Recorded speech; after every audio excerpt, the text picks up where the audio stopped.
We have made it to November, and despite all the headwinds that we've seen in the real estate market, Austin, and for that matter, the wider Austin metro, continues to be a pretty strong magnet for national and international business. This is one of the latest headlines this week from the Austin Business Journal.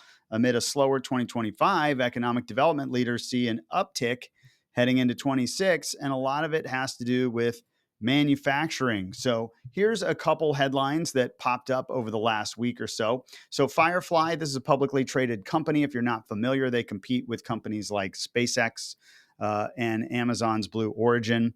They are headquartered in Cedar Park, and now they just got incentives to build a bigger headquarters here.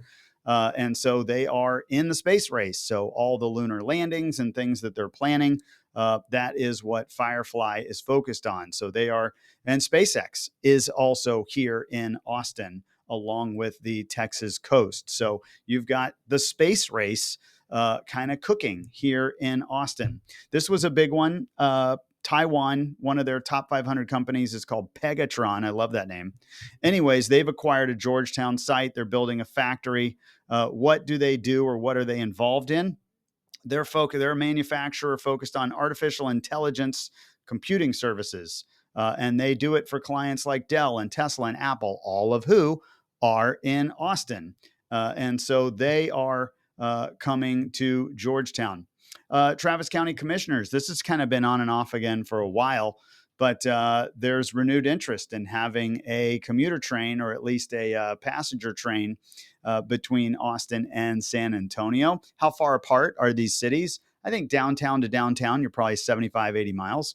And so this would be an opportunity to take people between the cities. I don't know if they will connect to the airports, but that would be another push to start to connect that Austin San Antonio corridor together. And finally, a little farther out, Temple, which is about an hour north of here in Bell County.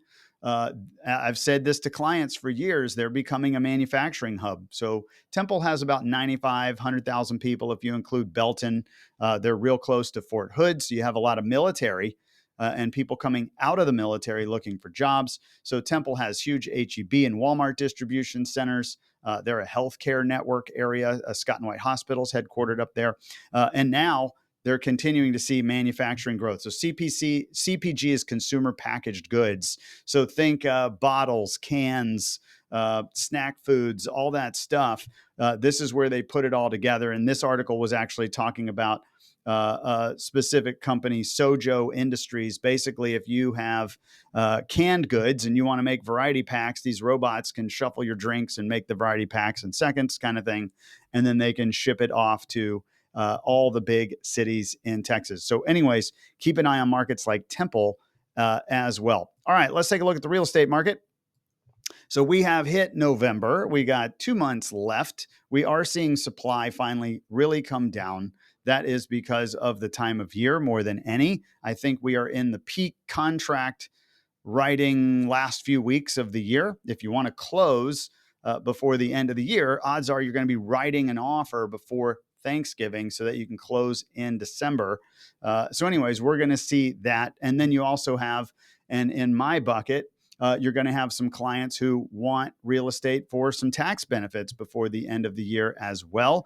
That's kind of a second group of buyers there. But supply, even though it's coming down, is still much higher than we saw the last 10 years, higher than last year. And demand is hanging in there, but it's still lower than we've seen as an average. So I wouldn't say it's really the demand side that's been our challenge. I know the sellers feel that way. It's really the supply. It's the amount of competition we have with properties on the market. If we flip over to active versus sold listings, this is as of right now. The last number we have for October, the single family homes, we're looking at about less than 2,200. In September, we sold 2,600. Now, this number will come up some. It's very early November. In fact, we just switched over the weekend. So over the course of this week, agents will be going into the MLS, marking their properties sold, maybe that they sold last week. So we'll see the numbers come up. But still, I predict we're going to be lower than we saw in September. And we're still sitting at 13,500 single family homes, and we're probably selling no more than 2,500 of them. So do the math. That's a lot more supply than we have buyers in the market to buy them. Here's what the historic sales price trend is showing us. So this is the past 4 years, pandemic on the left. But as you see the last years, and I've said this before, while it's coming down, it's kind of flattening out. And it's painful, and the days on market are long, and the concessions feel bad. But as a market, it's kind of hanging in there, maybe 1 or 2% off last year as a whole. The lowest point was maybe last winter. We got down close to 400,000, 405 was our low spot. We're still sitting in October at 442. So we'll see. I think, you might get a little winter drop off. We see it each year. You're going to get a little winter drop off. Those last few sales might come in a little softer. So we're going to see how that goes. But for now, if we stay above 400,000, we're starting to see the market stabilize. So we're going to be paying attention to that as well. Finally, interest rates. Everybody was paying attention to the Fed. And again, we've said this before, the Fed is a reactionary decision. They are looking at data from the past and they are reacting to it to try and determine if they need to adjust their rate to stabilize something, whether it's inflation, that's usually you need a higher rate to cool that off, or if the job market is suffering, you need a lower rate to try to spur growth and get companies to hire again. So that's the game they're trying to play. However, the bond market is future forecasting. They are predicting. So they're listening to the Fed and they're saying, oh, well, the Fed's telling us they may not lower the rate in December, or they're telling us inflation is sticky, or they're telling us, the economy might be too hot for where they've been on rates. Well, that makes the Fed potentially want to keep their rate higher, which makes the bond market want to have a higher return on the bond to make sure they're beating inflation. Long story short, just meaning that the last 2 or 3 years, every time the Fed has made an announcement to lower their rates, what happens to mortgages?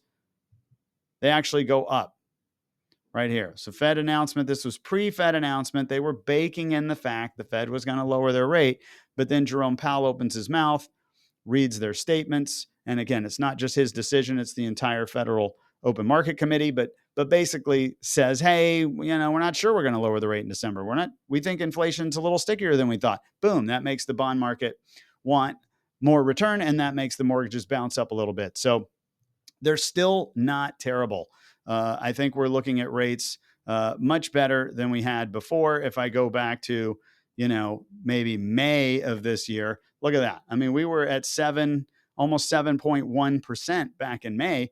We're at 6.3 right now. So we've had a really nice steady decline over many months as we look at that. And today we're sitting about 6.25. If you're a really top buyer, great credit score, putting a good down payment down, you might be at or below 6%. And of course, FHA, VA, we're seeing those rates at or below 6%. So rates are actually not the issue anymore. I would say really it's coming down to that high supply and demand imbalance that we're seeing in the market. If you are a seller right now, that is our challenge, and I don't think it goes away in 2025. So you've got to be the best thing on the market. You've either got to be wowing the buyer with updates that they don't want to have to do, or you've got to wow the buyer with price. You got to be the best thing they can write an offer on, or else they're going to write it on something else. If you're a buyer right now, again, I don't think rates are the challenge anymore. I think the rates are fine. I think the prices have spent 3.5 years correcting for you, and you have a ton of stuff to look at. The biggest challenge you have is what's going to help you make a decision. What is the thing that helps you narrow down the focus of the property that you want and make sure you're buying what you want in the market, because you have opportunities right now. I don't know how long they're going to last, but I think they will last between now and let's say mid-January. So you've got a great window as a buyer to talk to the sellers you want to and get a deal under contract. Anyways, hope all this is helpful. If you want to follow our videos each and every week, make sure to go to our YouTube channel at Ryan Kelly Group and click that subscribe button. And of course, if you know somebody looking to buy, sell, invest, or finance here in Austin, love the opportunity to talk with you. Anyways, we are in November, hard to believe, and hope you enjoyed your week. We're going to have a nice, crisp, dry, sunny week. It's going to be nice here in Austin, and we'll talk to you next Monday. Thanks.